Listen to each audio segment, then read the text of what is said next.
What's up, everyone? I'm Rick, and this is Burn After Reading. Today, I am thrilled to be talking with Big Solves. You might follow his detailed Delphi murders research, but his new West Memphis Three series is a must watch. Seriously, check out the links in the description page below. Now, we didn't stick to a script.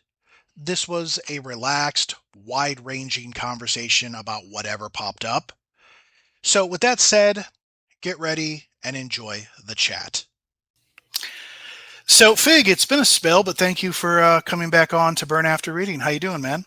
I'm doing well, man. Thanks for having me on. It's always a pleasure. Hey, man, you're always welcome. You've done a lot of, you've created a lot of interesting videos, a lot of research, a lot of study. You know, clearly I learned about you from the Delphi case. You've put out so many great videos, very informative videos. You also have some other ones that I thought were very interesting, and I'm engaged in it. The Dardine family case and the Beaver murder case. Oh yeah, yeah. And so I was excited. Well, no, excited is the wrong word, but I was very much interested and looking forward to you covering the West Memphis Three case. I'll be honest, I didn't know how and where you were going to go with it, especially like with other people covering it, you just don't know. So there's always that little bit of nervousness, but I figured based on the kind of meticulous research that you do, I was like, he's going to see it, I think, the best educated way possible. So, and before we get into it, and ladies and gentlemen, he has two videos out about the West Memphis Three case. I highly suggest you go over to his channel at Fig Solves and check it out. He's got another one coming up soon. Are you going to do three in all, or? Yeah. I need to tap out after three. This case, it's been the last 3 months like nonstop. I've had dreams and all that stuff, like going to sleep with Callahan on my phone, the website. So yeah, I need a break after three. I'm excited. I'm motivated to get this third one done so I could be done with it, because it's a lot. It is a lot. It is a lot, and it will consume your soul. And once you think you may know it all, you find out you learn a lot more as you go, because there's so much information, and everything that's on the website is not everything. It's only just what's available, as you know. So how about we start from the beginning? When did you first learn about the case? So probably not too long after the documentary came out. I just remember that, like John Benet, Ramsey, those cases, and Lacey Peterson, because that was somewhat close to where I lived. Those were like the big ones growing up. And I just was on HBO, and I know it sounds funny, but I thought Damien was a girl on the cover of the Paradise Lost. I'm like, well, that girl killed people. I remember this, random, I know. But so I watched it, the documentary, and just the first scenes, I'm like, is this real? How could they show this? Like, what is this? So the shock factor, and I like Metallica, so I'm like, all right, I like the intro music. Here we go. And after watching it, I was like, I need more information. Like, there's so much left out. I don't know what to think. Like, I just have questions. So, I mean, it's been a long time. And when it comes up, different things, I'll kind of, like 2008, 2011, I'll keep up on it. Like, yeah, what happened to that? All right. But yeah, when I got into true crime, it was to look at the Delphi case. That was the case that I looked at. And then I just kind of moved to a few other ones. And then, I've been on your show before. We've talked before, and it was like I didn't really have an opinion. And I know it frustrated the captain from True Crime Garage, but he doesn't really have an opinion either. But I'm like, I just don't want to have an uneducated response, because like you said, you weren't sure on how I was going to go with it, and I wasn't sure how I was going to go with it. And I just, real quick, as I learned, Jesus, 25 years ago when I was in high school, but I did debate. And I remember we had a really good debate team. And I remember our teacher was like, hey, if you want to be good at debating, you better know the opposite side better than you know the side that you're going to be debating on. So I always just learned to look at both sides of it and then poke holes in my own argument and then go on the other side and poke holes. So just to really try to be as objective as possible. But we only have so much information with these cases. We weren't there to see everything happen. There's nothing like actually going to the crime scene, doing things like that. We're getting everything second, third person. But I try to stay away. I try to only look at books, Callahan, some different podcasts, but I didn't really want opinions on things. I wanted to kind of draw my own conclusions. And yeah, that's kind of how I approached it to answer your question. So it's been a while since I've known about the case for a very long time, but probably 3 months ago, really dove into it. Okay, so would you say even from the first time you watched that to Paradise Lost 2 to Paradise Lost 3, and I don't know if you ever watched West of Memphis, were at that point were you just like, this is a head scratcher? I just don't know. At any point did you ever just feel Lee to go, oh yeah, they probably are guilty initially, or oh, they probably are innocent, or has it always been I don't know, and until you did your heavy investigation? I just want to clarify and just make sure, because I went back and forth with it. Mm-hmm. Yeah, when I first watched it, I'm like, oh, Damien's guilty. That guy, he just rubs me the wrong way. Like there's something wrong with that guy. So I'm like, if I'm to bet, I bet that guy's guilty. I don't know too much about the other ones. I need more information. Now that's my opinion versus, is there enough evidence to convict him at trial? Well, that's different. Of course I would say, no, there's not enough. Not based off one documentary. There's not enough, a biased one at that. So I was always like, all right, I need more information. I don't have an opinion there, but yeah, Damien just seemed like someone who potentially could do something like murder 3 boys. Okay, I see. And, just to kind of like, and I've talked about this before, I remember like when I first heard about it, it was actually on MTV because I think Kurt Loder was talking about it, talking about how Metallica was, doing the soundtrack, and, they didn't like license their music. So this was very different. And, at that point in time in my life, I was very interested in the occult. Not that I wanted to join it or dabble in it, but I was just interested, like just to learn, like, does this really happen? Like, are there really these Satanists? And I'm not talking about the Anton Xander LaVey type like Satanists. My mind didn't really even think about that. I was thinking, are there really people that worship the devil that do these kind of things? And so I was interested. And I was reading a lot of books, about it. And a lot of those books were, I hate to say it, they were bullshit. But I was still reading about it. And so when I saw it and heard about it, that grabbed my attention. I was a kid too that liked to wear black trench coats. Now that didn't mean I, like saw myself in Damien. It was just more of just like, oh, this whole thing is very, very appealing. I want to watch it. I remember actually watching it with my parents, and I remember HBO, they split it in 2 parts. They split the first part that really covered Jesse's trial, and then part 2 was Damien and Jason's. Right. And I just remember, and at that time, I kind of just went along with what was going on, and I thought, oh, okay, they're guilty. And then my opinion started to become, yeah, they're guilty too. I don't know. Once I watched Paradise Lost 2, Purgatory. I believe that's what it was called. Yeah. Unless that's the third one. But anyways, yeah, Paradise Lost 2.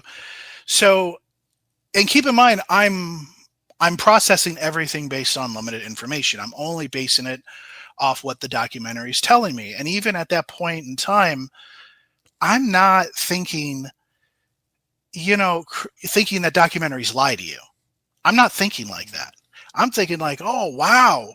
Yeah, maybe it's that stepdad, John Mark Byers. Why is he acting this way? That's suspicious. Oh, he lied about why his teeth are gone. That's suspicious. Oh, wow, it's probably him. And now Damien's a little more centered than what he was in the first one. Right. And, he's got the glasses. He's not acting like a nut job. And, you're hearing what Jason has to say and Jesse and stuff, and they're presenting this different thing, and now it's making it's making you think it's a step parent or even two of them. And the way Brent Turvey was kind of going was, oh, it possibly could be, the stepdad, but maybe even the mother or the wife. And I thought that was interesting. Mm-hmm. And then as we go, I hear about, this revolutionary eureka moment that they found DNA.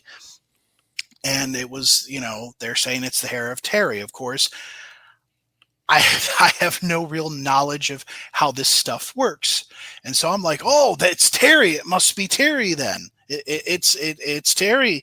Oh my God. And then they got released, and I was very confused about the Alford plea. I'm like, what? This is all 2011. This was a long time ago. And I'm like, so they're releasing them, but an Alford plea, so they're still guilty, but they're releasing them. I was like, oh, it's probably because of the pressure, all that stuff. So at that point, I'm thinking that they're innocent, and they were railroaded probably from 2000 on to 2013. And, cases, they just kind of, they go out of your life, they come back, right? And the West Memphis Three was always that thing that always came back. And then I don't know how or why, but I started looking at, through the searches, whether it was through Yahoo, Google, or whatever, there were these, message boards, these forums about the case. And I was learning things about like the manhole theory and all this other stuff. And then I was learning that there are people who are still advocating that they were guilty. And I'm like, there is really another side to this. And the things that they're bringing up makes a lot of sense to me. And I just bring that up because I wanted, as you're telling me, like, what you went through, you get an idea of kind of what I went through. And the more I studied and the more I learned, and the more I learned that it wasn't, they didn't interrogate Jesse for 12 hours. Right. And that Jesse wasn't just some borderline retarded kid who would confess to anything. And once you start realizing those things, and that there was more confessions and all that other stuff, you get mad with how these documentaries lie to you, how these celebrities lie to you. And that was our thing too. I'm like, man, why would celebrities get involved in this if they're innocent? Right. Or if they're guilty. I mean, if they're guilty, why would they get involved? So, the more I learned, the angrier I got, because I really felt duped. I felt lied to. And even though Terry didn't know me from Adam, right? One of the things I remember, I apologized. I sent him a message. I didn't know Terry. I didn't know if he would tell me to eat grass or whatever. But I just said, I'm like, you don't know me, but for the longest time, I thought you did this. Mm-hmm. And I'm so sorry. I can't imagine what you and your family have gone through. And a lot of people don't understand it. And I'm not, deifying Terry. I'm not placing him on sainthood. Right. But with such a high profile case, and then you're being accused of a crime you didn't commit, a lot of people will not understand until they are put in that situation. Anyways, I'm babbling. No. I'm babbling. That's okay. But, no, you brought something, a memory up. So now I remember checking back into the case. So, I first saw it years ago, let's say 2000. Mm-hmm. And then I remember checking in and watching, I don't know which one, it all runs together now, which documentary it was, but it's when they went heavy on the animal predation and the turtle bites. And it was before the West of Memphis one. But I'm like, oh shit, it was turtle. Like, it was pretty convincing what they were showing, and I didn't understand the deception at that time. And then, what's funny? I'll have to like screenshot my TV, but like 3 years ago, I think I paid like $1.99 or something to watch the West of Memphis documentary. I got about 3 or 4 minutes through it, and I turned it off because it was garbage. So I'll have to show you, like, I only got like a few minutes through it, and even though I paid like, I don't know, $1.99, I'm like, this is bullshit. Like, this sucks. And I just turned it off. That's pretty funny. Damien, if you're listening, and you probably are, you owe Fig at least $2 for a couple minutes of his life. He's never going to get back, but he's stolen more than that. Anyways, So yeah, it's funny when you mentioned, on your community post that you were going to tackle the West Memphis Three case. It was interesting because, Tom Webster, another Mhm. very interesting YouTuber out there, also covered the Delphi case. He's currently covering the Karen Reed case now. Um, he talked about how he didn't want to tackle it. It was too much for him. So was this something you did want to tackle, or was there any reluctance, any hesitation of doing Um, so? I'm like, with the Delphi case, I got my name put in freaking documents and on the news station. I'm like, yeah, I'm pretty much not scared of anything now. Like, what's going to happen? But I know I heard there's lots of crazy stuff and that comes along with this case. But I'm like, well, I'm just going to go through everything and give my opinion. And if my opinion drives people nuts, then so be it. I'm just going to speak my mind and come at it as honest as possible and try and be respectful. I know how crazy things get in the true crime community, and part of it, I see some of their arguments. I mean, I think things have died down now over the years with West Memphis Three, but I wanted to bring this up, and we could talk about it when you want, but just some of the common arguments, like they're so bad, it makes me think that West Memphis Three are guilty because of how bad the arguments of their innocence are. Yeah, and that is something I do want to talk about, because what's absolutely mind numbing is that I will cover something in a video and then someone will ask the question, well, if this is this, then why did this happen? And I'm like, come on, I covered this. It's there. You didn't watch it. You didn't watch it. Here, a big one, and I know you've gotten this too. If the West Memphis Three are guilty, why are they fighting for DNA? And that's something I'll let you answer, because you've answered it beautifully, both in your video, and you've answered it. I think you may have even answered it in the comment section, but that's a big one. If they're so guilty, why are they fighting for this? Guilty people don't fight for DNA. Well, they do. There's examples of that. The other one is always Terry Hobbs. Terry Hobbs. They have Terry Hobbs DNA. They don't. That they have. They don't have the West Memphis Threes. And first off, while it is very possible that the hair fragment that they were referring to could be Terry Hobbs, we actually still don't know that 100%. It's still, it just can't be ruled out. That's it. But if people studied more, there are certain things that they'll learn that, well, there's certain mixtures that cannot necessarily rule the West Memphis Three out. But it also can't say definitively, because at the end of the day, this is not a DNA case. It wasn't Right. then. It's not now. Another great example of that is in Delphi. We don't have Richard Allen's DNA on anything. Right. We don't have it. Now, we have other interesting things, just like I think we had in the West Memphis Three case, like such as the bullet casing with the extraction marks. Like that's very compelling. There are fibers in the West Memphis Three case, which is compelling. And even though experts have tried to dismiss that, unfortunately, some of these experts aren't around to justify their findings. Right. And the samplings that we have now are so degraded that it's not going to look the same as it did back then. So, so having said that, Yeah. Well, yeah, it's my favorite is there's no evidence against the West Memphis Three. Like, you're not even trying. Like, there is some evidence, and I think people mean there's no physical evidence, and which is not true. There is some. It is. Well, I hope people who follow true crime, they're able to be able to put things together, like in Delphi and West Memphis Three. What's a common denominator is an outdoor crime. So the odds of DNA being found in an outdoor crime are very low, and that's across all crimes. It doesn't mean there's corruption that took place or evidence was planted. That's the way it is. Stuff gets contaminated outside, and when it was submerged in water, like in West Memphis Three, forget about it. And yeah, I know I did something interesting for you that I did this morning about Damien's DNA, and I did some math and ran some numbers on it where There was so it was on Stevie Branch. There was some DNA on one of the bindings. Now, it doesn't specify if it was hair or skin. I think it was likely a skin cell, but they were able to only get a little bit of information out of it, and it was mixed DNA. So the problem with mixed DNA is it can never point to one person. It's essentially contaminated. But within that mixed DNA, there was 3 markers that they could identify, and then, one belonging to the mom side of the family, one belonging to the dad. So they knew which one Stevie was.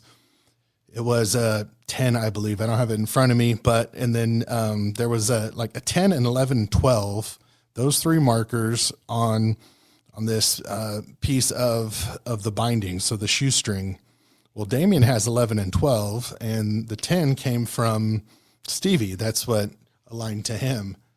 So, it doesn't point 100% to Damien, but I got it down to, I divided how many people lived in West Memphis. I rounded up, gave it 28,000, and the probability of it being a stranger came out to about 1 out of 168 people. So if there's a room of 168 people, that's how rare it is. It would match 1. So in the U.S., that means there's 1.2 million people that would share the same DNA, but Damien is one of those 1.2 million. But in West Memphis, he's one of the 1 out of 167. So it starts to filter things down and show okay, so there's some data there that shows that, what are the odds that someone out of 167 possible people, that this one person not only had some DNA that matched certain markers of his, but he also had blood on the necklace from that same victim that matched with, one of the victims, even though it matched also with Jason Baldwin. You start doing that, you start compounding evidence together and then really looking at data that way, you start to see kind of a clearer picture. See, and that's why this is why you're the best, because you actually add value. You're just not retelling a narrative, just on the guilt side, or as one would do on the innocent side. You come at it very differently. And that's something I never would have considered to put forth. So that's actually really interesting. I remember, again, the way that you forensically, the things that Jesse talked about, and that can be forensically, shown through the wounds and things like that. They show consistency. It shows, well, depending on the side that you want to believe. You're going to have the support side that's going to say, no, that didn't happen. Again, the predation thing to me is ridiculous. Not because it couldn't happen, but because, Peretti, he talked about these wounds and the way they hemorrhage. These are things that were happening while they were alive. Mm-hmm. So turtles weren't doing this while they were alive. And so that, puts that to me on the wayside, where it's they're just trying. If you can make it all predation, you completely dismiss everything that Jesse Misskelley said. It's debunked. If that's successful, if they can convince a jury of that, if they can convince the court of public opinion of that, that it makes everything that Jesse says as invalid. But from what I gather, from what I saw, and from the videos that I watched that you put together, we see it very differently. Not that some things couldn't be predation, but the wounds that were explained, you know what I mean, right? Yeah. Like Christopher Byers bled out. He didn't drown. So it was before he died, he bled out. So something caused the wounds for him to bleed, and he had his genitals cut off. So it seems like that's where all the blood came from. So was it a turtle that came and did that while he was alive? Doubtful. So there's things like that where the predation.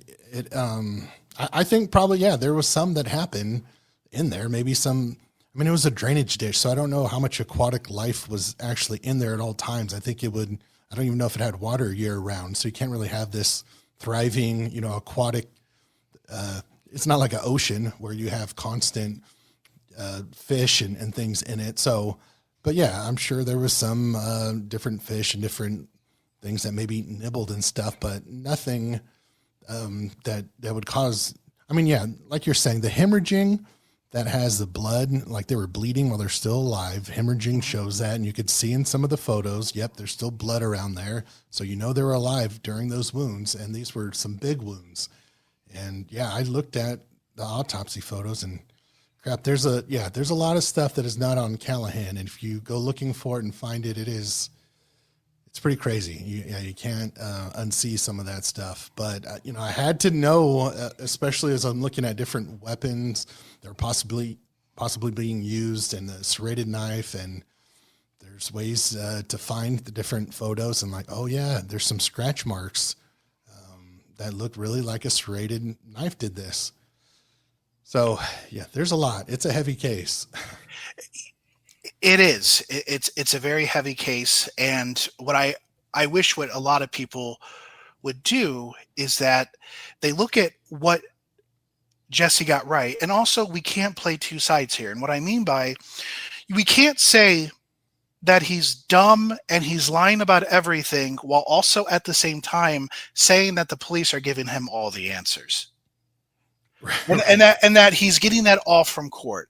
You can't sit there and say he's borderline retarded. He doesn't get everything. For example, if the police wanted to lead him in the questioning, and they did lead him, like they tried to, but he would correct them on certain things. Mm-hmm. And then on certain things, I think he just went along with it because he didn't know. And it's like, yep, that happened. Sure, whatever. But for example, if the police wanted to either beforehand, before they turned on that tape, they could have laid it all out for Jesse and said, Jesse, here it is. This is what we need you to say. Oh, he fucks up. We'll turn the tape off. We'll get a new cassette. We'll start from the beginning. Right. Those are the things. So like, for example, the rope, everyone will be like, it wasn't a rope. It was shoestrings. It's like, I agree. And he explained why he said what he said. And while it may not make a lot of logical sense, maybe there are certain things that only make sense to Jesse. But for example, if his friend told him while, doing the search and rescue about what happened and the shoestrings, well, then he would have that information. Right. But yeah, he still says rope. And this stuff and you talk about it in your video in much more detail. And so we don't have to go too much into it because I do want people to watch your video.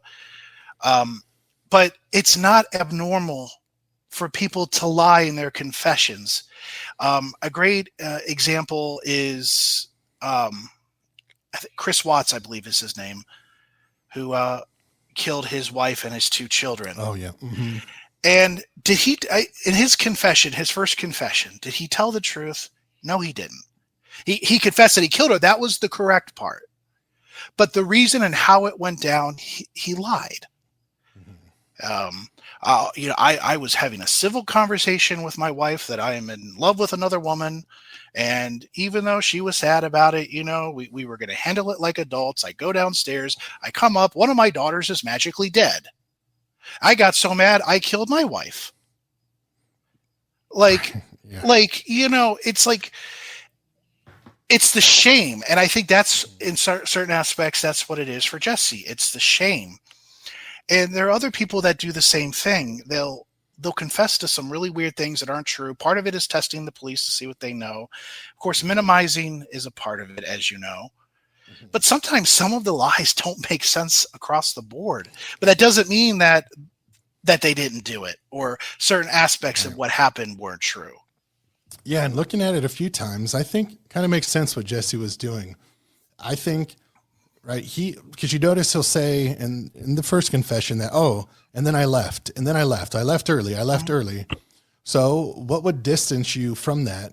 Because then he said, I didn't tie the boys up. Well, then how do you know it was a rope? Right. So he was lying about the things that would prove that he was there at the worst points when the boys were tied up and killed.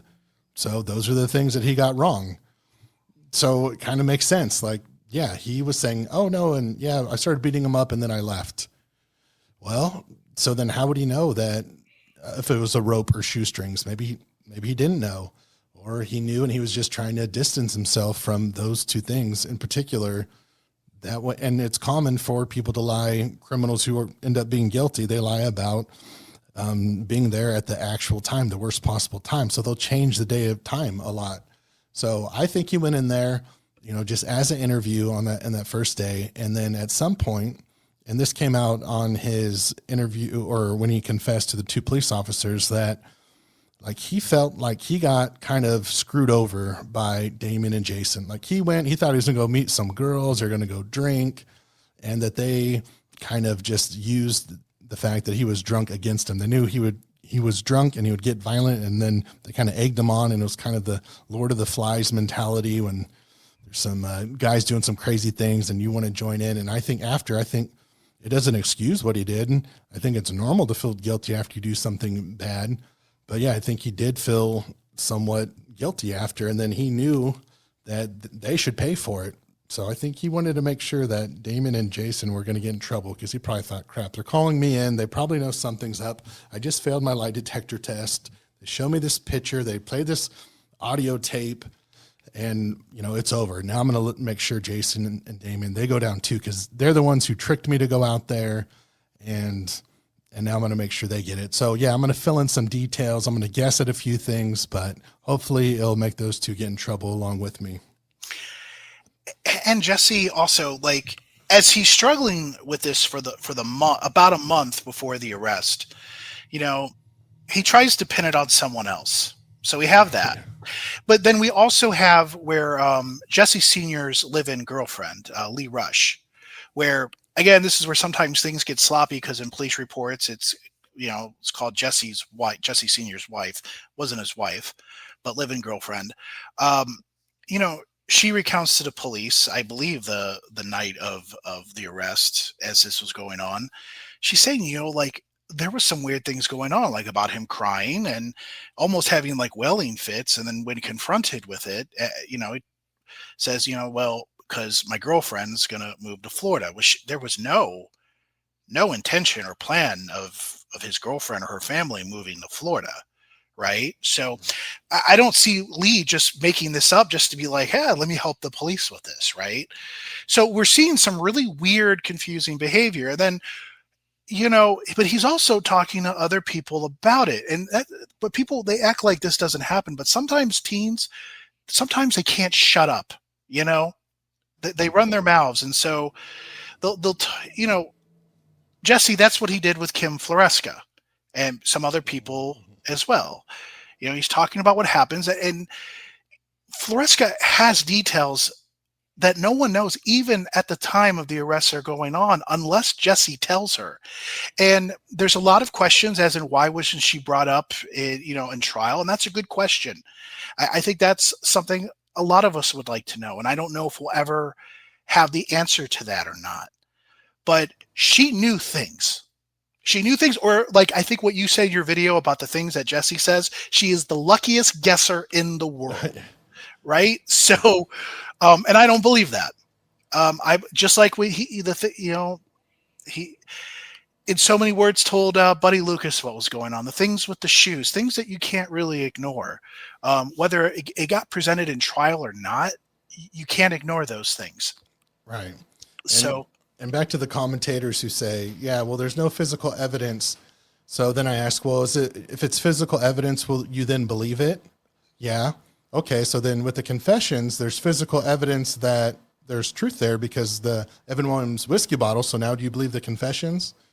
Right. So it puts them in a spot there. But they move the goalposts. So like for example, once you debunk the documentaries, they say, well, you can't go based on the documentaries. And I go, to a point, that's true. But to another point, these are the narratives. Where was the defense teams on either side say, no, the documentaries are not telling the truth? Well, one, the defense team, or at least the initial defense team, was working with the filmmakers, Joe and Bruce. They were working with them hand in hand. I think it was one of the big reasons why Dan Stidham was getting Jesse not to testify against Damien and Jason. I think that played a big part in it. And then, of course, you had what I call the all-star team. They're doing their thing and they're working in correlation. And so they set out this narrative, and it wasn't just the Paradise Lost Trinity. It's in Maura Leverett's book, Devil's Knot. It's in West Memphis. You got all of this stuff. And when you can debunk those things, they move the goalposts. So getting back to the original question of the Evan Williams bottle. So they'll say it was under a bridge or an overpass, underpass, whatever you call it. It's there, but there's a bunch of broken bottles there. So that could be anything. And I go, okay, that's true, but this is how we have to look at it. If it wasn't there, you would say that's justification of like, well, see, he lied. But it's there, and whether or not we could say that is the bottle or not, and that, or at least Jesse throwing or busting the bottle, or whether he did it on a different day or not, it's still a data point because that broken piece of the bottle was found. Right. So with that, and that's a little example, and that wasn't even something that was brought in to the trials at all, because Jesse's trial was over. He was convicted. It wasn't obviously brought into Damien and Jason's because it's a separate trial from that. But if we take that and then we take the other things that Jesse says, as you mentioned, especially with how these wounds were inflicted and even going and chasing down Michael Moore, and he was found further away, we have data points, and that's the totality of evidence. We have all of these things that you can't ignore. We could say maybe one thing here is not a smoking gun. But once you actually complete that puzzle piece, and even if you don't have the complete, let's say 30% of the puzzles are missing. If it's the Mona Lisa, you're going to know it's the Mona Lisa, right? Mm-hmm. And I feel like that's what this case is. There's a lot of things we're not going to know because we weren't there. It wasn't filmed. The only eyewitness that truly technically they all testified, but Jesse's was the smoking gun that got the arrest going.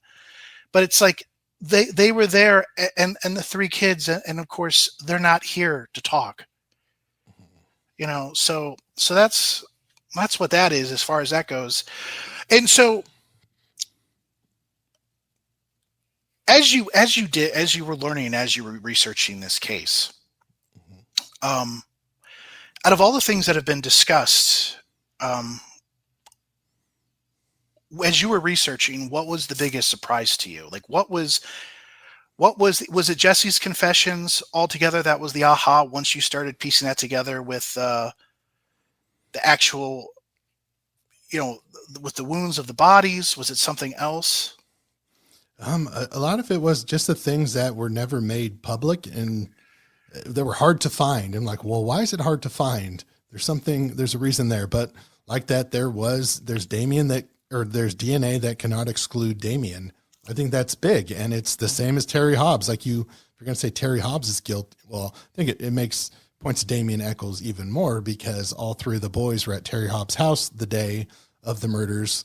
They weren't at Damien Eccles' house. So, it's that. But I think the kind of aha moment that I had wasn't just one of Jesse's confessions. Like there, I was still like learning. Yes, he was being led. There could be stuff. But when I heard him in his later confessions go back and explain things in his first confession, I was like, oh, so that's why he said that two of the boys were raped and not all three, because he explains it in a later confession where he says that Jason approached him as he was beating up Michael Moore.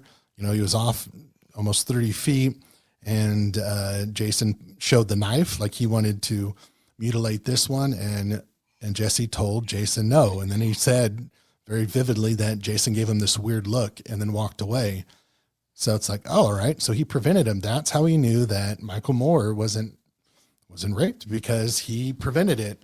And it's like, how would he know that only one of the boys, like what were the odds? You think there's three boys, you probably think three of them were all sexually mutilated if two of them were, but no, he knew better. He somehow knew that one was not. And not only that, he knew which one of the three. So that's a 33% chance of just knowing which of the boys it was, but to even know that one out of the three were not, let alone to guess which one, that's pretty hard to do. That's about 1% chance to be able to figure all that out on your own. You add in that the boys were 30 feet, that Michael Moore was 30 feet away from the two other boys.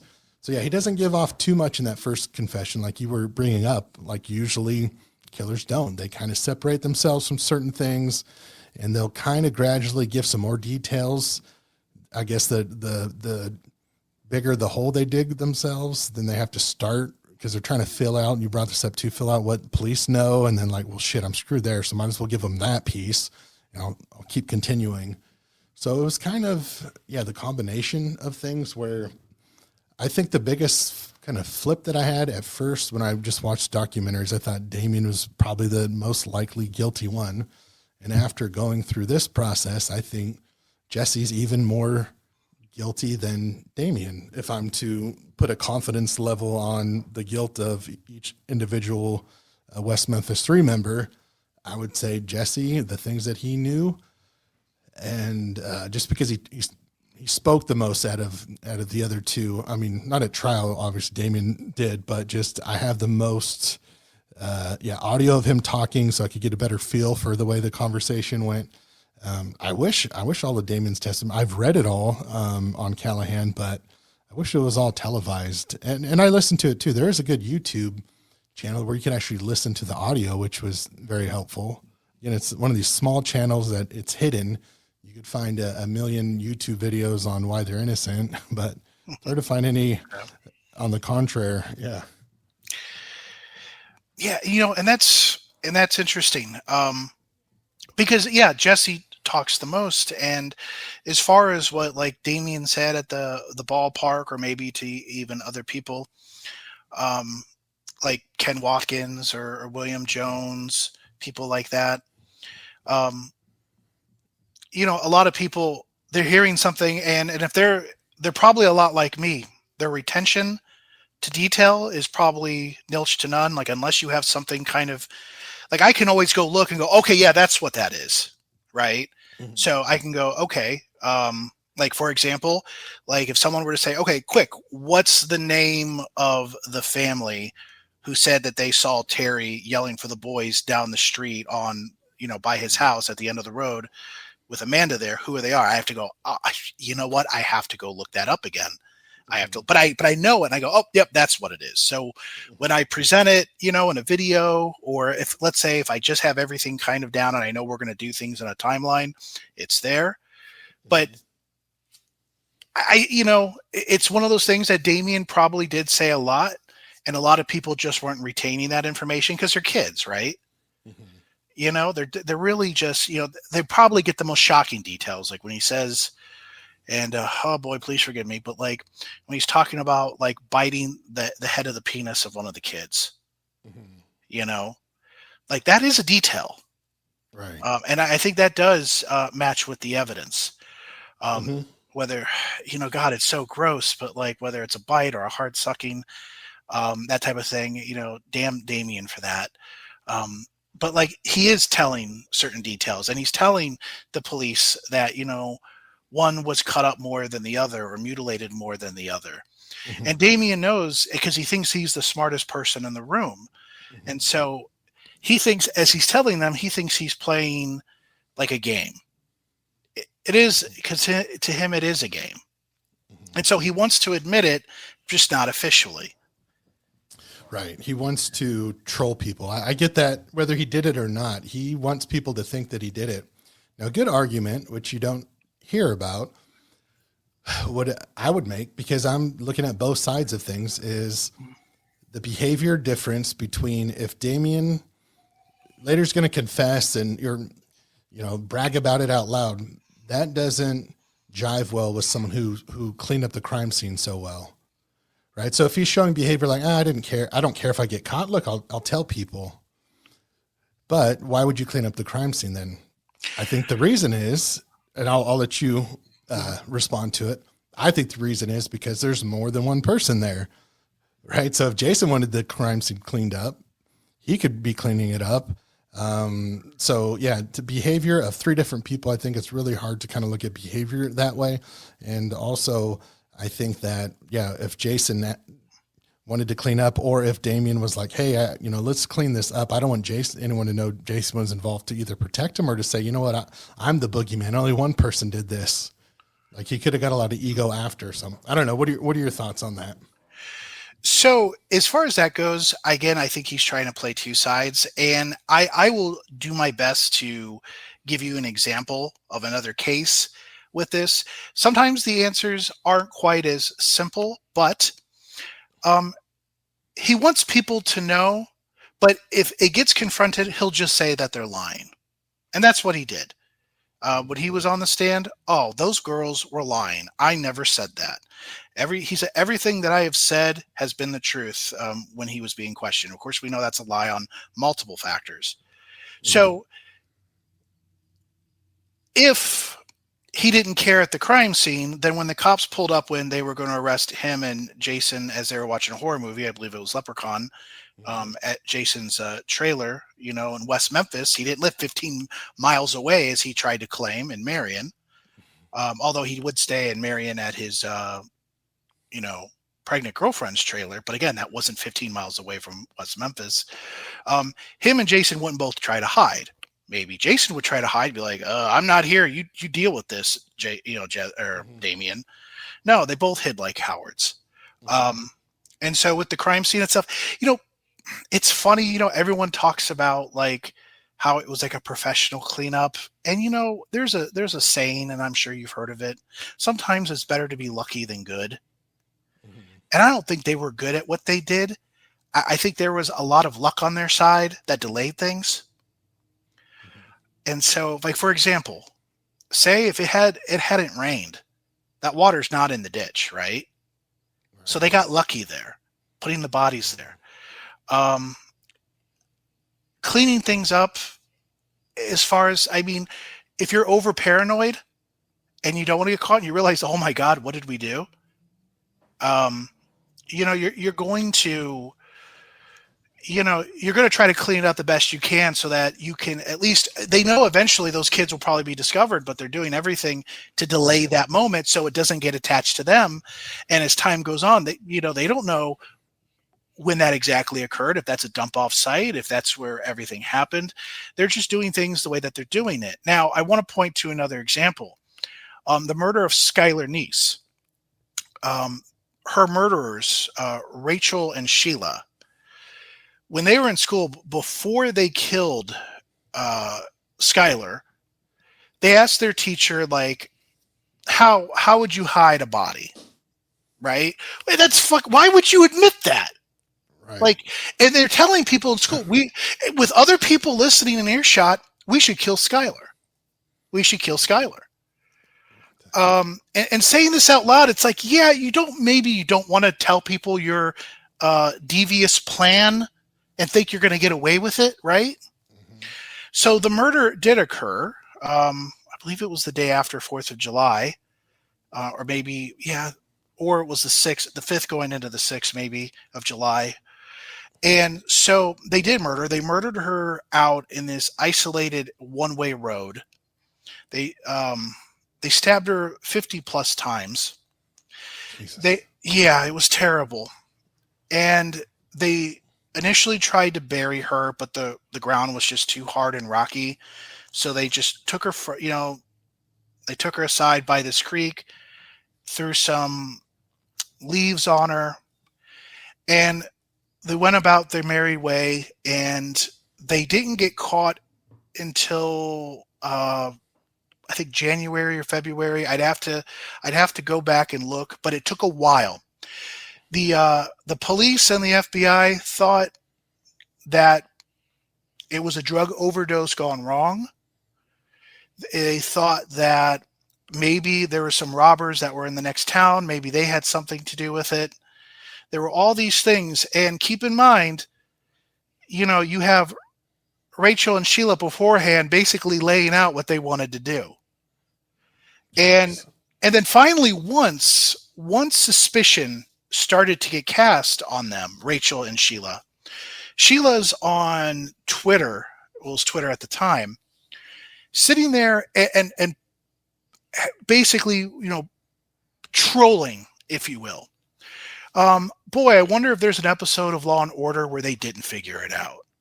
And this is like right after they went and they searched her home, like got all the knives just to see if they can find any DNA. And we're talking about kitchen knives, kitchen butcher type knives. Mm-hmm. And also saying and this is another detail. Rachel was the one that confessed to the crime to the police. And she said one of the things they did before they stabbed Skylar was they counted to 3.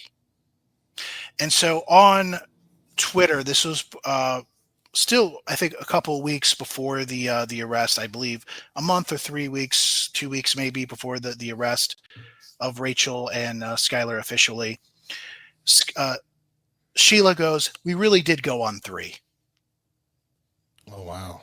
Right. So teenagers, and even though Damien was 18, still a teenager, right?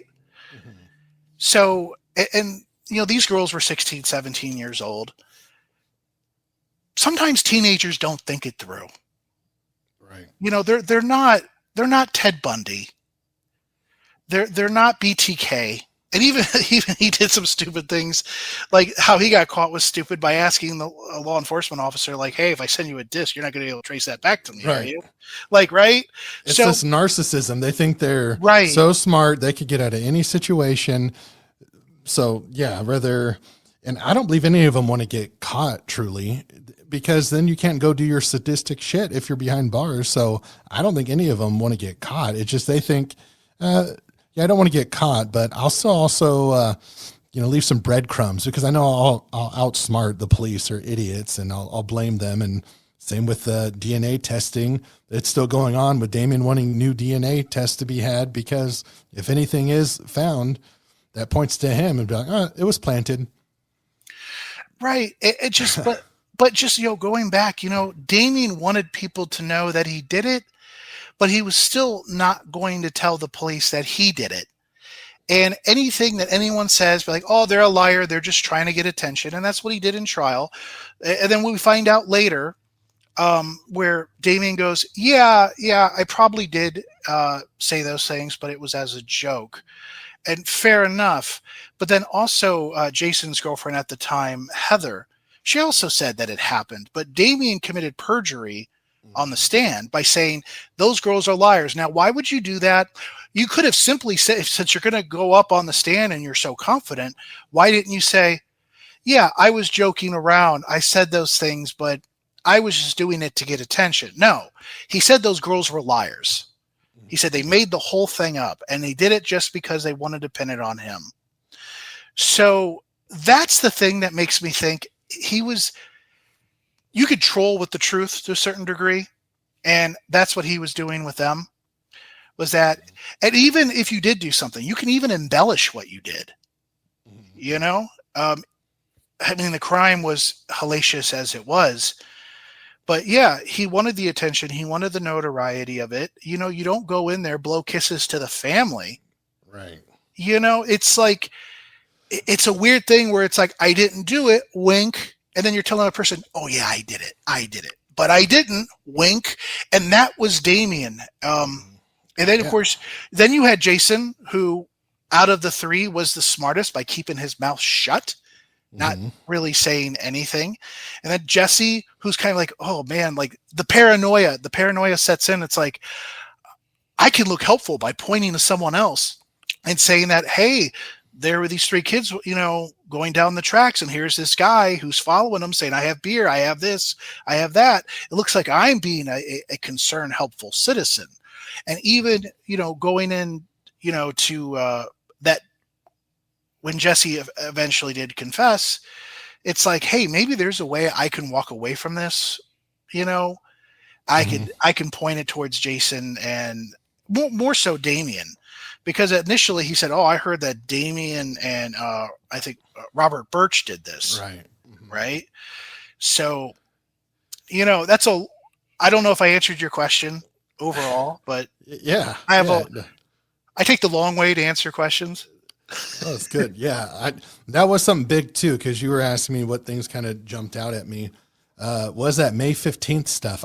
That's when I thought I dreamt that I read it late at night and I thought I dreamt. I'm like, wait, did Jesse really go in on May 15th, 1993 and try to pin, it says a phone call, and then it also says they went to the police station about that, what is it? Tracy Laxton guy who, was chasing after 3 8-year-old boys, maybe 9, specifically 3 of them. And Yeah, that's the same night where he told one of his friends that he thought Damien was involved, and it was either Damien and Birch and Jason. I don't remember, but he definitely brought up Damien that same night. So it's like, I didn't know about that. And another thing that I think I emailed you about, I'm like, yeah, you just find random stuff later on Callahan where like Damien threw up. I don't know why that was such a big deal to me, but I was like, wow, after where on Callahan, it says like the case against, or like, that's the title of it is like main reasons against the West Memphis Three, or something that looked like maybe a prosecuting attorney made like a handwritten list of the 10 things that made him look guilty. And number 10 was that, after Damien failed his polygraph and before he asked for his mom, he went and he threw up. I'm just like, that shows something. Like, forget about a lie detector test. That's a pretty good lie detector test about hooking anything up, is where you're getting ready to confess and you go and you throw up. I mean, I don't see a innocent person throwing up after failing a lie detector. I don't mean it's possible, but I don't know. It just, I never heard of that before. And then I found it in some handwritten note on Callahan. But it's what I always call a data point towards the totality, even if it's not something that's presented in court, both in court, outside of it, we can look at these things and it paints a pretty broad picture of what this is. And so that's why we always say reasonable, or guilty beyond reasonable doubt, because there could still be some reason, but we look at it logically because we weren't there. We didn't see it. This wasn't like the poor girl who got stabbed on the train, right? Right. I mean, it's clear and convincing who stabbed her and who it was. We don't have that here. We don't have any real DNA, such as any, like, for example, even though, like, there possibly was some sperm cells on the pants of one of the kids. And yes, despite what the prosecutor's podcast said, there were 2 cuts of those pants. Only one of those were the ones that the prosecutor's podcast put on their website. The other one was not listed. And that was the one that tested positive for potential semen and sperm. So, but it's not like, again, because it's outdoors, it's not like, you just have sperm laying around that we could test it, like with the Golden State Killer. We don't have that, unfortunately. Things were submerged in muddy, dirty water. And look, this wasn't a DNA age too at the time. Right. I mean, we really saw how DNA was confusing, even like during the O.J. Simpson case, when it was in abundance. Right. So, like, I think there was some mishandling of that stuff too. Like, I think even one of the pictures, the pants is just laying on the floor. It's just like laying on the floor with a picture. And I'm like, that's not good. Right. And the medical examiner didn't have gloves on every single picture. So it's like, what are you doing? Like, contaminating stuff? So because DNA, it wasn't, a big thing back then. They didn't know about certain items, and the body's being left out for an hour. There's just, it was all bad. So and DNA is circumstantial. People forget that. Like you said, the Terry Hobbs, it's circumstantial evidence. So it won't point to it, but then you have to use logic to piece together the circumstances to come up to a conclusion. So there's reasonable doubt and there's unreasonable doubt. When you have a lot of circumstances, when you have to use logic, like, okay, to think anything other than this, it's pretty unreasonable. Like, that happens sometimes. And you're never going to convince people of that. And again, going back to another case, way better than me, the Delphi case, where you have a strand of that hair that belonged to, I believe, Kelsey. Right. You have idiots, and that's what I'm calling them. You have idiots who believe that Kelsey was involved or, was a part of committing that crime, which is absolutely nonsensical. It's like, that would be the same that if, God forbid, something happened to me, and they found a hair from my mother. My mother didn't do it. My mother comes over here all the time, Right. Like she's helped me paint. And so she would put like any clothes, I would put it in the washer. That gets mixed in with everything, static cling and all that other stuff. And so if my dead body, lifeless body is laying and they're collecting all the fibers, DNA and all that stuff, and they go, oh, we see a little trace of hair. Oh, that belonged to Rick's mother. Well, we have to look at her as a viable suspect, or we think she committed the crime. It's like, don't be stupid. Now, if someone's hair that I never met that had a criminal record elsewhere for attempted murder or whatever else, and their hair, and say they were able to get the root and everything that where they can get a complete profile, and that hair, and that couldn't be explained away logically, well, that would be a person that you can look at if there was other forms of evidence to point to that. Right. Here's the big thing. I'll help people out. If people are listening to this who disagree, think what people don't understand is, all right, if someone is killed, a child is killed outside of the home, it's not the parents or step parents. It's no one who lives with them, because that's how they get to the Terry Hobbs. That's how they get to the Kelsey German, who was one of the victim's sister. They're like, oh, the stepdad did it. No, you need to read all of the stats. If the murder was conducted inside of the house, then yes, you could think there's a good chance that someone who lived in the house committed the murder. But outside of the house, never, slim to none that it is someone who could have had I know it's bad to say, the luxury of killing someone in the privacy of their own home would actually do that. Murder outside of their home is just ridiculous, and it rarely happens. So yeah, it's just funny how people think, oh, it's a stepdad, because, if kids die, it's a stepdad. It's like, no, you dumbass. That's if they die inside the house or killed inside the house, not just killed generally. So yeah, they don't know how to look into stats or to think deeper. So they come up with these crazy things that the parents did. Now, John Benet Ramsey, that case is different. I mean, she was killed inside the house. Did an intruder come in? I need evidence of that. And once there is evidence of it, all right, then it's an intruder. But until then, I'm going to stick with the stats. And the stats say that if a child is killed outside, it's very unlikely that a step parent or parent or someone who lived in that house committed that crime. Now, it could be someone that they know. There's stats that show, yeah, it's likely someone like an acquaintance, or could still be a relative, but not someone who lives inside of the house. Right. And even the logic to put that, let's say, like most people, you still have some people that kind of linger on with John Mark Byers, but most people, that's in the wayside. So, Terry Hobbs is still a big one for a lot of the supporters. It's like, so let me get this straight. He discovered Stevie in the woods, was so mad, and if the object of his anger is his stepson, the worst thing you would probably want to do is beat that kid in front of the kids, but then go, oh, well, I might as well kill them because they're witnesses. Right. No, Terry, he takes him by the arm, gets him in the vehicle, takes him home, and does what he's going to do.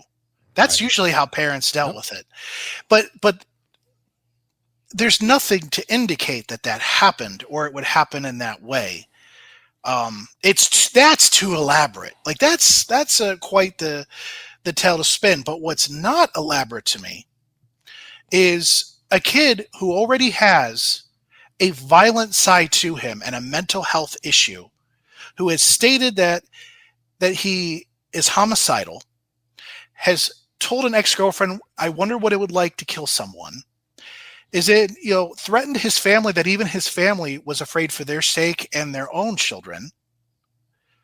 All those things. He does crazy things even in the psychiatric hospital, such as randomly taking a kid's arm and sucking his blood. All those things. Saying that blood makes me feel like a god. All those things. And then you're mixing alcohol with him, who is also supposed to be on psychiatric drugs, right?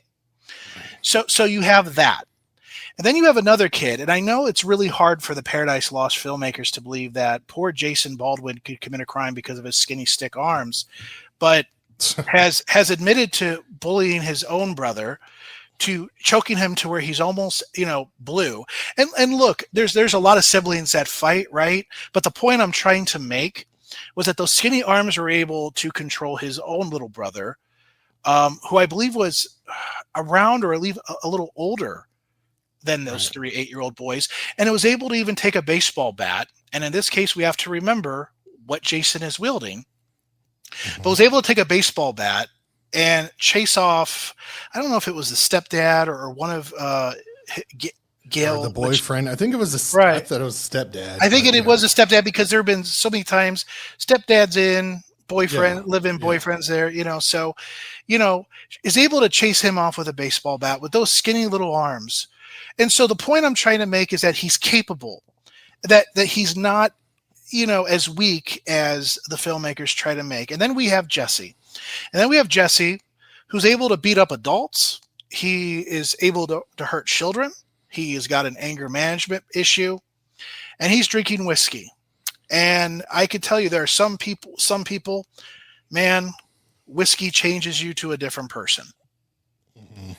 And so you have that. And so if you're hanging out doing whatever you are in the woods, and while I can't say this with 100% certainty, I believe at least one of those kids, most likely Damien, knew that those kids, Christopher, Stevie, and Michael, like to hang out in that area.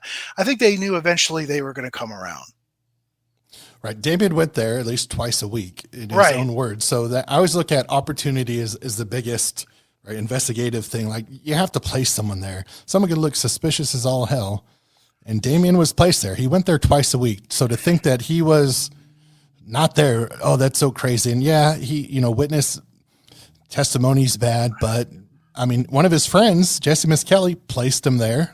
People forget about Jesse Miskelly as a witness, right? He places him there, and then you have the Hollingsworth clan who said, yeah, they thought it was Dominique and Damien, but Damien is easy to spot. The way he would dress, people would recognize him. He's always out walking, so yeah, they likely saw him. So he got placed at the crime scene, and it shouldn't be a shock because he constantly walks through there.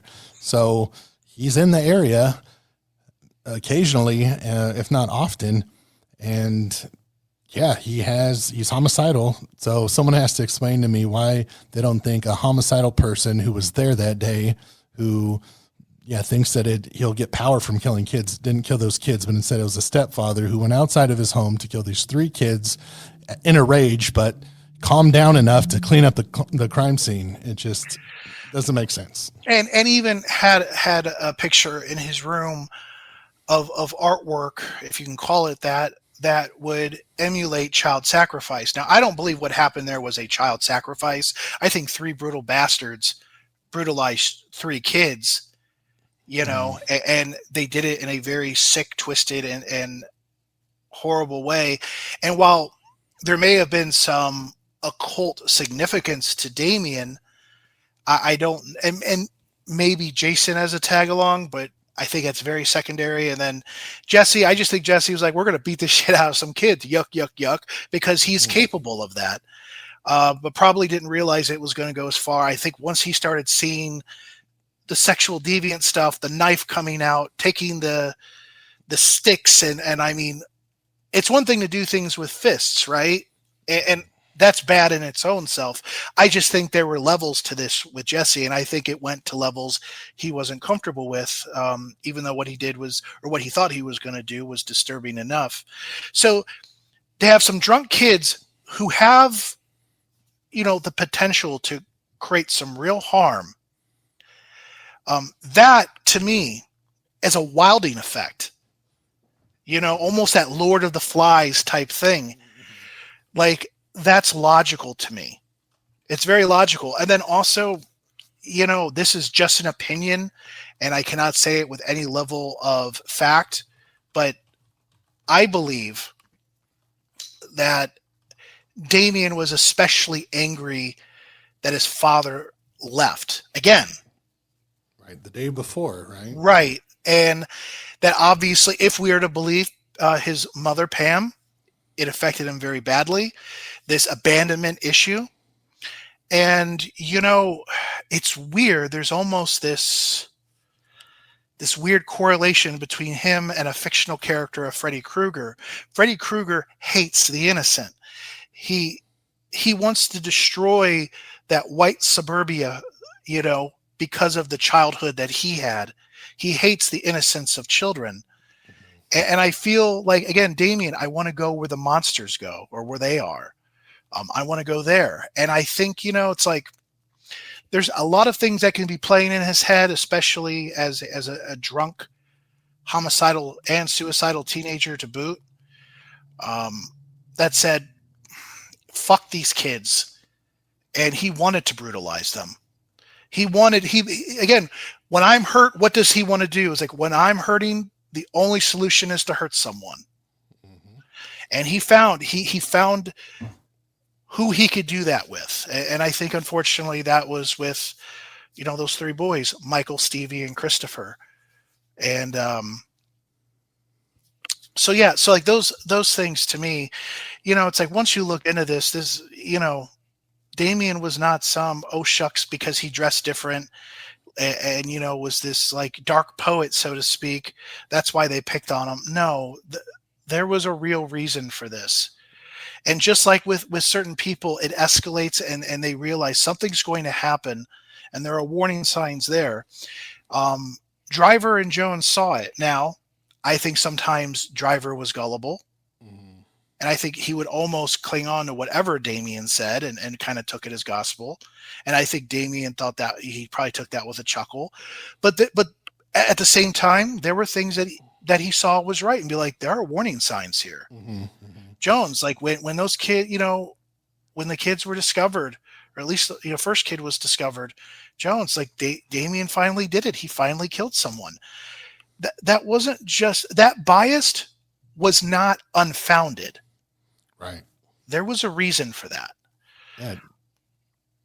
Damien was planning stuff almost in his head. And I like to call the crime, I guess, evil inspired or satanic inspired, where it wasn't an official cult ritual. But yeah, Damien, I think, was thinking about this based on reading Exhibit 500 for a few years, thinking about doing something similar to this. And then, it actually happened. So I think it was kind of an opportunistic thrill kill that there's some pre-planning of, knowing that area, knowing those boys frequented the area, just seeing Michael Moore. He was spotted 2 or 3 houses down from him at around 3:00 as Michael Moore was riding his bike, and Damien was spotted behind him, which is very odd.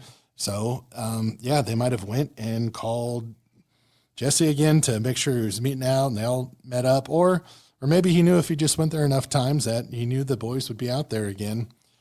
But for whatever reason, I think there's the behaviors there, the writing was on the wall, and that things just kind of lined up. Yeah, and there are certain things we'll never fully know. Like, again, I think this in some aspects is similar to Richard Allen, and what I mean by that, to put that in context, is that I think it's more probable than not Richard Allen went out to Delphi to do something like this and never just didn't have the opportunity. But it was planned. You don't just do something like that unless you have some indication that you're going to do it. And so you never know when the day is going to be the day. So you're canvassing. Mm-hmm. And, again, I believe Damien knew these kids hung out there, and if an opportunity presented itself, and maybe if it wasn't particularly or specifically Stevie, Michael, and Christopher, maybe it could have been some random children. He was going to do what he was going to do. You just never know if that day is going to be the day or not, Mm-hmm. So it's not technically canvassing, but you have it planned. But I believe there were other factors that helps motivate you. And I think, to me, I still think the tipping point was whatever happened between Pam and I think his father's name was Joe. Whatever happened there that caused him to leave, I think that was the tipping point to say, like, it's going to happen, and it's going to happen soon. Yeah, and because earlier that day, right, he went to a mental health appointment, and I guess some of the notes that were written were like, he's a loose cannon, to paraphrase what he was saying. Right. And I have that on West Memphis 3 for Dummies. That's something where when I was putting his Exhibit 500 in context, I kind of started it like, the highlights of a lot of his crazy stuff all the way up till that day. And I was just like, sometimes you have to have the perfect cocktail and combination of things to happen for something to happen. Mhm. And perhaps that's what happened with Richard Allen in Delphi, is that for whatever reason, something said today was going to be that day, based both on opportunity and an extra motivation to do what you're going to do. Mhm. So, and maybe that's a poor example, but I think just sometimes it's like it's in there. You're going to do it. You don't know when you're going to do it. Right. You might go somewhere to say, well, maybe I'll try it. It doesn't happen. Um, Right. And they you both had know, alcohol in them. That's another common thing. yeah. And then of course you got Damien, making jokes in the film as they're waiting their. I don't know if they're waiting their sentencing. See, the thing is, thing about documentaries, you never know. Like they always kind of put things out of order, because they're Mhm. just trying to create Right. whatever narrative of what they want to say. But when they were talking about, if you're found not guilty, you got to buy the beer. I don't know if it was Ron Lax or one of his. I think it was Ron Lax that said that, and Damien said, "Whiskey, no more beer." Right. Like, Yep. now there's two ways to look at that. One, he knew what happened, and again, it's a wink. Like, yeah, no more beer. Yeah, we'll just drink whiskey from like that's any better, right? Right. Right. Or I don't know how much of that he knew to what Jesse said, and what he talked about with him drinking whiskey and saying that, Jason and Damien drinking beer, and so he's making a snide remark to that. So if I'm going to be fair, maybe that's what it was. Yeah. But it's really weird. It's really weird, and even like Jason's stuff is weird. So let's assume the whole Jason is innocent thing, right? Mhm. And then we'll wrap this up because I know we're going over. Um, so if Jason is innocent, I don't know how he can say with any level of certainty that Damien is innocent. I always found that weird, because if you're not hanging out with Damien, if you're out doing something else, how can you say Damien didn't do it? Because it's funny, his lawyer, Paul Ford, thought that Damien did it. Even Jason's mother thought that Damien did it. Mhm. She kind of had to change her story later, because how at this point her son's fate is linked with Damien's, right? Right. So they thought he did it. So, and even in the Paradise Lost, like when his lawyer was asking him, do you think he could have done it? And that long pause. Long pause. It's a long pause, and there's different ways you can look at that. It's like, well, it's a teenager kind of like, not wanting to piss off his lawyer, but still, it's one of those things of, but that is an indicator. It's like, you can't say that Damien is innocent because you don't know, because if you're really not there, you can't truly say that. I mean, you could say what you want, be like, look, after I mowed my uncle's lawn and all this stuff, we parted ways. I don't know what he did. I know what he told you guys and what he did, but I don't know. This is what I was Right. doing. And of course, those alibis fall flat for Jason as well. Mhm. But it's just really weird. It's like, how can you, with any kind of confidence, like say, like, I mean, can't you as equally say, like, look, you guys are trying to tie me to him, that if he did something, I had nothing to do with it. Yeah, he's my best friend, but whatever he had planned is not something I'm going to do. Like, I know that I would kind of get freaked out. I have a best friend. He did something, and that somehow is coming back to me. Right. I would just be like, I have nothing to do with that. Um, and just but and also, he's sitting there, and Damien is saying, like, like, hey, Jason influences me as much as I influence him. Mhm. And they're all Almost sitting on it. there laughing, like both sitting there giggling, like, Beavis and Butthead, Mhm. at things that's like, this is just, a very serious trial you're enduring. And maybe some of this is levity, I guess, to reduce the stress. But it, there's just things there that says, look, Jesse tied you to it. Damien told Jennifer Beardman that that you were out with him that entire time, Mhm. right? And you have no other alibi. The best alibi you had was an Asian kid, Don Nam, And that was a week or two before all this happened. So you have nothing. Your family doesn't help you. Even the lawn mowing thing is suspect. Even it, Yeah. like And then the even mom's boyfriend said he didn't get home till after 9, and he had no reason to lie. Dent. right. I love his nickname, Dink. Dink, Yeah, yeah, yeah. Dennis Dent, but his nickname was Dink. Dink. Right. And I will say, again, I don't want to go too far off the path, but I'm probably one of the few people who believe the West Memphis Three are guilty that don't believe the Hollingsworth clan. Mm. And the reason why, at least but it doesn't make Damien, Jason, or Jesse any less guilty. But I look at the timeline. I look how long it would take Damien to get back home, because he went back home. And then of course you have Jason, and when he was home. And then we look at the differing times of the Hollingsworth clan, and when they spotted, as Narlene was very, very persistent that, yeah, Damien, but the other one was Dominique. All right. So that was, we'll say, as early as 9:30, 9:40, latest 10 o'clock. Well, Damien's already home by that time talking to Jennifer Bearden. Now, does that exonerate him? No, it doesn't. It does not exonerate him. He's walking home from the murder. He gets home around 9:20, maybe a little after. Then he's on the phone, and then he's on the phone with different people at that time. And then we have Jason. He's getting home, about 9 o'clock.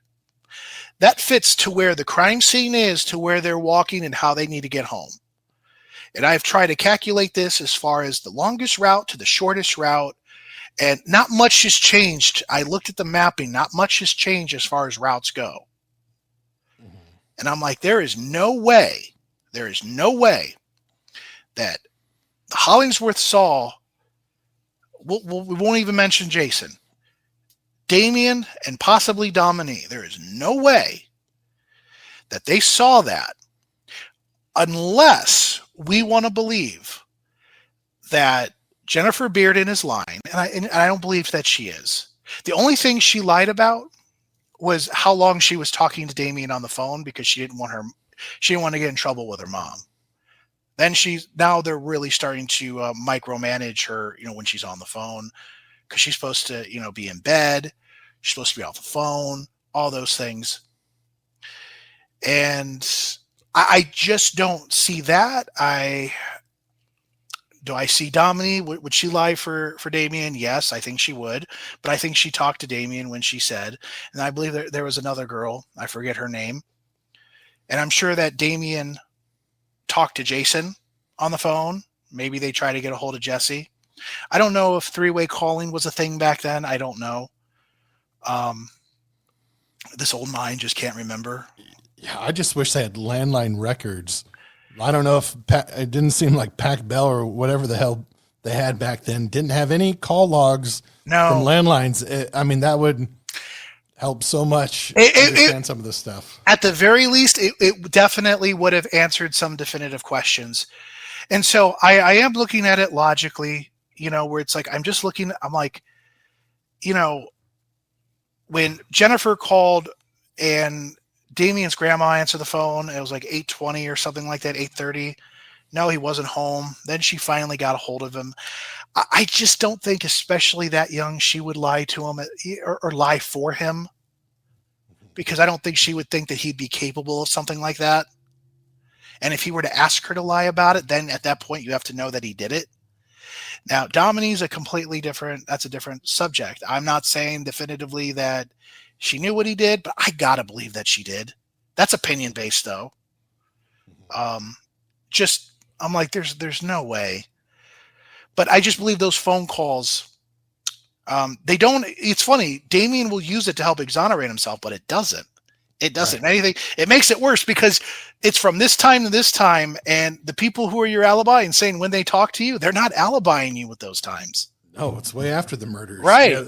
Yeah. So we have a picture before and we have a picture after, and what is so like but I'm probably one of, but now this is something I would love for someone to change my mind on. But they got to make it make sense. It's like, make it make sense with Jennifer Beard lying. Make it make sense that Dominique definitely lied. And so there is that little bit of muddy pictures because, like you said, we don't have any clear phone records. We only have, the things that are said. But again, the things that were meant to try to alibi Damien, according to Damien, doesn't do that. So that's why I think it's not lies.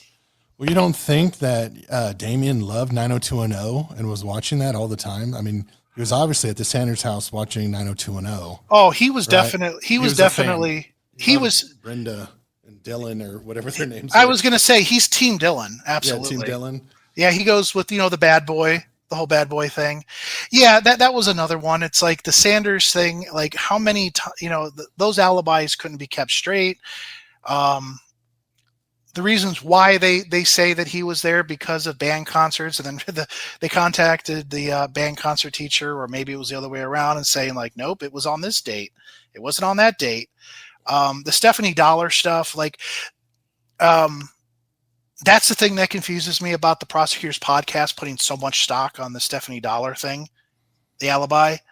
I don't get that. I don't know how much they looked into the records and how much they studied versus, I know, they have researchers, so I don't know how much of that plays into it. Again, I don't know their formula, but and again, the Stephanie Dollar thing is a Jesse alibi. Right. Yeah, because it's like you can't make the argument that you can't get a small group of people to lie about your alibi because it happened with the wrestling alibi, so to speak. And the Stephanie Dollar thing, I mean, watching Paradise Lost, you see Steedham and whoever else is with, they go to Jesse Miss Kelly's neighborhood, rally around the troops and probably telling them stuff like, hey, let's get yellow ribbons. Let's say this is what happened. Like, you could totally see that if you watch Paradise Lost, that, oh yeah. Yeah, you could rally the troops around and say, here, this is what we have to say. And yeah, they're very good talkers, these attorneys, and they're really convincing and say, well, yeah, it was probably this day. It's okay. Go and say that. So I could totally see that happening. Now I can't see 3 different police officers putting their careers on the line for perjury for something like this, where they could have said, yeah, I saw him. Doesn't mean, he didn't commit the murders. So yeah, I think too much stock in that. I agree. And they have no dog in the fight. They're not West Memphis Three cops. It's like, so unless you're going to argue solidarity, of law enforcement in Arkansas or across the nation, that's the thing. They have no stake in that. Why would they have to feel that they would need to lie for the West Memphis police or for the state prosecutors or the DAs, Brent Davis and John Fogelman? Why would they feel that need? The only thing that's really weird, like when after the conviction of Jesse and he left in the police car, he seemed pretty adamant that officer, was it Dolomite, lied about seeing him. I will say that's weird, but again, that doesn't mean anything. I still have to look at the big picture. The big picture matters over everything. Right. Yeah, I think he was there that day, and I noticed the things that he would keep true that weren't a lie were the thing that other people kind of went out for him, went to bat for him. So like he would never throw them under the bus. Like he seemed loyal. So all those people who said that they saw him, the Stephanie Dollar folks, like he would never betray them. It didn't seem like. So he kept that story going. The same as the wrestling. So it seemed like those things that he would keep true throughout all the confessions, even though they seem unlikely.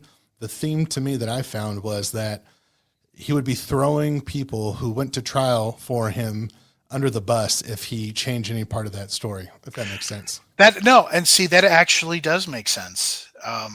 And there's even his dad tried to lie for him. And it's funny because initially he said that, hey, maybe Jesse was with Damien and Jason and saw what happened, but had nothing to do with it. Initially went from that just to try to be an alibi for Jesse. But of course his, I don't know if it was AA or if it was some DUI class they went to. Right. It's like showed like, no, dude, you were there. The records show you were there. Right. You have no alibi whatsoever for Jesse. But they tried. They all tried their best. And I believe, Mhm. please, Southern people, don't kill me for this. But at that time, trailer park people, they're a different breed. Yeah. Like the things that are trivial to us may not be trivial to them.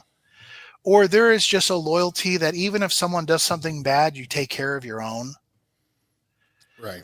And There's I a distrust with police there. You could tell with that group how many yes, times they would lie to police, change their stories to police, whether it's the Ron Lax effect or not. But yeah, lots of going on there. But yeah, I probably got to get cutting out now. But yeah, any closing things that we should hit on real quick? it was actually funny because as you were finishing your thought, I was going to ask you, like, because we went over a half hour. You've been very generous. I know I've been running my mouth a lot, but Oh, we both have. Yeah, it's good conversation. and that's what I wanted this to be, is just a nice casual, whatever came to mind type of conversation. Um, is there anything that you want to bring up before So wrap this after my third episode, I want to have you on my channel. So we'll have to schedule that, and hopefully I could get it done by next week. So maybe the week or two after, and then I'll be done with the West Memphis Three. But yeah, that's not to bring up. I mean, we covered a lot, and I think if anyone does leave any comments or anything, questions, that when if you agree to it and you come on my channel, then we could even answer some of those questions. Sure, that would be great. I would love to do it. I'd love to come on your channel to be among some of the people you've had on there. I'd be honored, humbled. So thank you. And again, thank you, Fig, for coming on and doing this. And guys, again, go to his channel, Fig Solves. Go to his channel. I'm going to link it in the description page. Check out his West Memphis 3 episodes. As of this recording, he's got 2 now. I think you maybe even have a shorter 2 that you posted about. I think you have a great short about like the DNA and how it like, you may not have a full picture, but you have a little of something. And I think even the imagery of what you did, I think you used AI, which is a great use of AI, by the way. Certain people on Facebook, Snapchat, Instagram, TikTok, or wherever the hell you're watching from, that is a great way to use AI. All right. So I just wanted to say that. So yeah. So those 2, and is it just the one short? Yeah, just the one short, but I might make another one. But yeah, I'm trying to get this third one done. So. Yep. And that's something also, if you've already watched the videos, that's something that we have to look forward to. If not, watch the 2. You'll definitely be hungry for the third. Fig is very meticulous. You were my favorite content creator involving the Delphi case. Tom Webster was up there too with breaking it down. So again, appreciate that. Yeah, I mean, you guys did great. But thank you for your work. You did not disappoint me, thankfully, with the West Memphis 3 thing. Not that you should worry about what I think, right? Or anyone else. You should do what your heart and conscience tells you to do based on the information. But I felt that you did that, and it was a breath of fresh air. I loved it. I love seeing other content creators see it from a logical point of view. And so, because I know you're going to be done with it soon, but I hope other creators, start doing it and maybe even adding other layers that we didn't do it. Yeah. I think there's always ways to do that. Anyways, Fig, again, thank you so much, man. Well, thank you for all your help and the emails that I send you and questions that I have. And you found a few things where I misspoke or did something wrong. So you're always there to help out and run stuff by. So I appreciate your help. And yeah, it's nice to tackle this with someone too, because it is big and it's a disturbing case, and I guess misery loves company, right? So I appreciate it. Not a problem. And hey, I've gotten things wrong too. Like some people think that we're infallible. We're not. We just have to correct it when we can. And I was glad to do it because some of them were even mistakes I've made before. So it's experience. So, all right, guys, go to Fig's channel. It's not just all Delphi West Memphis 3. He's got other really good content there. It will make you think. Everything's good from an auditory point of view, visually, with his breakdown, the tables that you put together too also help make you learn. So, all right, I'm shutting up finally. Fig, go do what you're going to do, man. I'm getting ready to watch some Halloween horror movies. All right, man. Thank you. Appreciate it. Have fun. You too. All right, bye. Bye. Burn the lies, burn the fear inside myself, and burn it all again. To right time to waste. Take these kids up and look.